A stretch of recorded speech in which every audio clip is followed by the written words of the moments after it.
Bonjour et bienvenue dans Un caillou dans la chaussure. Aujourd'hui, nous avons la question de Michel qui dirige sa BU depuis 8 ans et fait partie de la même entreprise depuis 20 ans. Les pratiques et stratégies que j'utilisais jusqu'alors ne portent plus leurs fruits. Mes résultats chutent, que faire? T2, je te suggère une nouvelle stratégie.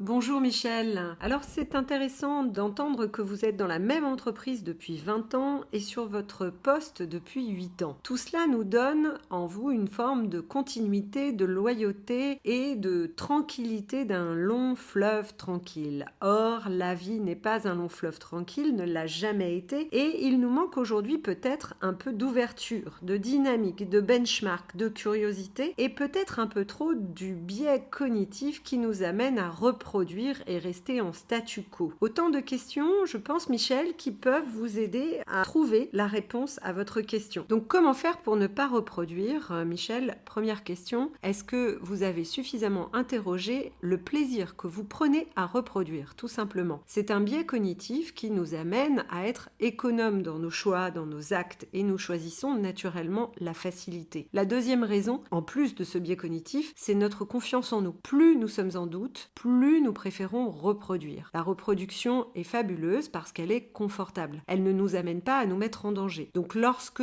je maîtrise quelque chose, je préfère le reproduire parce que je suis certain du résultat attendu. En l'occurrence, Michel, il va falloir bouger parce que le résultat attendu, il ne fonctionne plus. Donc si vous reproduisez le même chemin que vous avez toujours emprunté jusqu'alors, eh bien manifestement maintenant, il ne donnera plus ses fruits. Reste donc à savoir comment, alors que vous savez que votre biais cognitif c'est la reproduction et que peut-être vous êtes un peu en doute, comment vous y prendre pour sortir de ce cercle qui ne mène plus à la performance? Eh bien, en challengeant l'ouverture, la curiosité, le benchmark et en tirant le fil de l'ouverture. Alors, il y a des tips assez simples comme intégrer un réseau de dirigeants, rencontrer des pairs pour pouvoir échanger sur vos problématiques, retourner en formation et interroger vos certitudes qui vous freinent. La première étant, lorsque j'ai une nouvelle idée et lorsqu'on m'amène une nouvelle idée, comment est-ce que je réagis? Est-ce que vous vous dites immédiatement que ce n'est pas applicable chez vous? Est-ce que vous avez le réflexe de vous protéger en vous disant que vous manquez de temps pour mettre en œuvre cette nouvelle proposition? Est-ce que d'ailleurs vous vous autorisez tout simplement à perdre du temps pour aller chercher des nouvelles idées qui vous feront gagner du temps demain? Vous voyez Michel, il n'y a pas une solution mais plusieurs. Plusieurs pistes qui pourront vous amener à faire bouger les lignes. La première, c'est identifier la curiosité et l'ouverture comme un plan d'action prioritaire dans votre temps en tant que dirigeant. C'est votre métier